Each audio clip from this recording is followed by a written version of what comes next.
Assalamualaikum warahmatullahi wabarakatuh. Saya Suci Cayantes Fatima dari kelas MA21 C07 dengan NIM 112110581 ingin mempresentasikan tentang wawasan Nusantara. Apa sih ya wawasan Nusantara itu? Wawasan Nusantara itu yaitu cara pandang terhadap bangsa dengan tujuan menjaga persatuan dan kesatuan yang diwujudkan dengan mengutamakan kepentingan nasional dibanding kepentingan pribadi atau kelompok. Nah, wawasan Nusantara itu juga ada nih menurut TAP MPR tahun 1993 dan 1998 yang isinya berdasarkan ketetapan MPR TAP MPR tahun 1993 dan 1998 tentang GBHN. Pengertian wawasan Nusantara merupakan cara pandang dan sikap bangsa Indonesia. Wawasan Nusantara dengan jati diri dan lingkungan yang mengutamakan persatuan dan kesatuan bangsa serta kesatuan wilayah demi terciptanya tujuan nasional.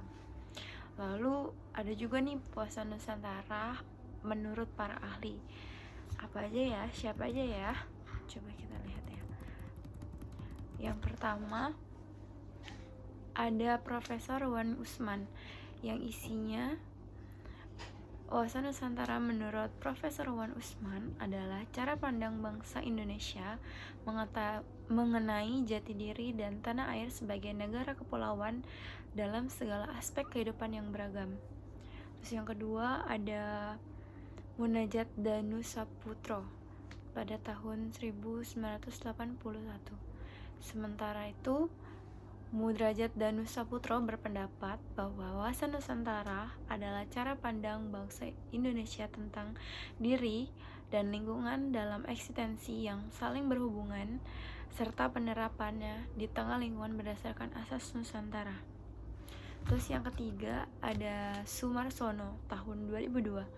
Menurut Sumarsono, wawasan Nusantara merupakan nilai yang menjiwai segenap peraturan perundang-undangan pada setiap strata di seluruh wilayah negara, sehingga menggambarkan sikap dan perilaku, paham, serta semangat kebangsaan dan nasionalisme yang tinggi yang merupakan identitas atau jati diri bangsa Indonesia.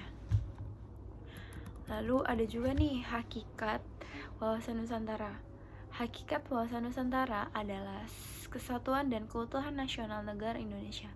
Hal tersebut secara luas dapat diartikan sebagai cara pandang yang selalu utuh menyeluruh dalam lingkungan Nusantara. Demi kepentingan nasional, dalam hakikat wawasan Nusantara, tiap warga negara tanpa kecuali harus berpikir, bersikap, bertindak secara utuh dan menyeluruh, semata-mata demi kepentingan nasional, demi kepentingan negara. Dalam hakikat wawasan Nusantara, terdapat landasan hukum yang tercantum dalam TAP MPR sebagai berikut. Yang pertama, TAP MPR nomor 4 MPR 1973 pada tanggal 22 Maret 1973. Lalu yang kedua, TAP MPR nomor 4 tahun 1978 Maret 22 Maret 1978 tentang GBHN. Yang ketiga ada TAP MPR nomor 2 MPR 1983 pada tanggal 12 Maret 1983. Lalu kemudian ada asas wawasan Nusantara. Yang pertama itu ada asas solidaritas. Apa sih asas solidaritas itu? Yaitu asas solidaritas dalam wawasan Nusantara merupakan perasaan emosional dan moral yang terbentuk pada hubungan antar individu atau kelompok yang berdasarkan rasa saling kepercayaan, kesamaan tujuan dan bercita-cita, serta adanya kesetiakawanan dalam rasa sepenanggungan seperti kayak gotong royong setiap daerahnya, seperti itu ya.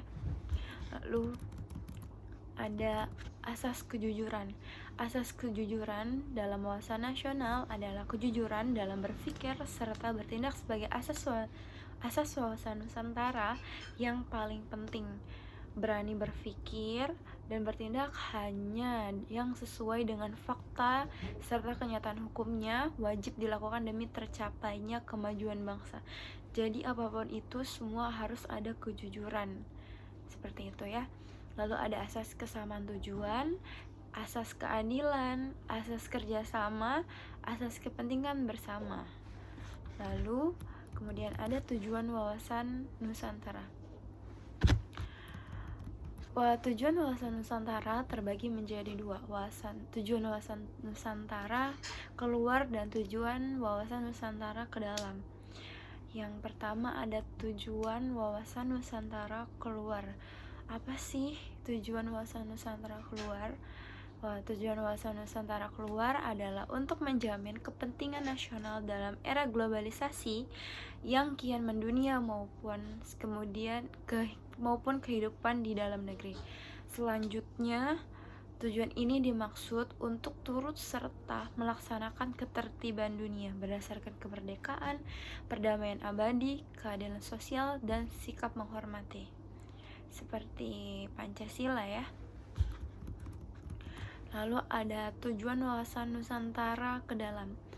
Tujuan wawasan Nusantara ke dalam adalah untuk menjamin berlangsungnya persatuan dan kesatuan di segenap aspek kehidupan nasional, baik aspek alamiah maupun aspek sosial.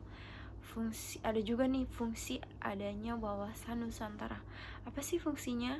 Fungsinya ialah untuk bagi masyarakat Indonesia sebagai pedoman, motivasi, dorongan, serta rambu-rambu dan menentukan segala kebijaksanaan, keputusan, tindakan, dan perbuatan bagi penyelenggara negara di tingkat pusat dan daerah maupun bagi seluruh rakyat Indonesia dalam kehidupan bermasyarakat, berbangsa, dan bernegara. Ada juga implementasi wawasan Nusantara.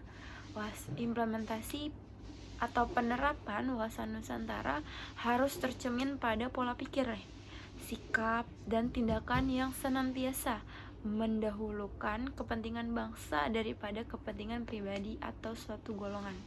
Oleh sebab itu, berikut implementasi wawasan Nusantara yang berorientasi pada kepentingan masyarakat dan wilayah Indonesia. Baik, sekian dari saya. Semoga penjelasan dari saya bisa menjadi manfaat buat teman-teman sekalian. Terima kasih. Wassalamualaikum warahmatullahi wabarakatuh.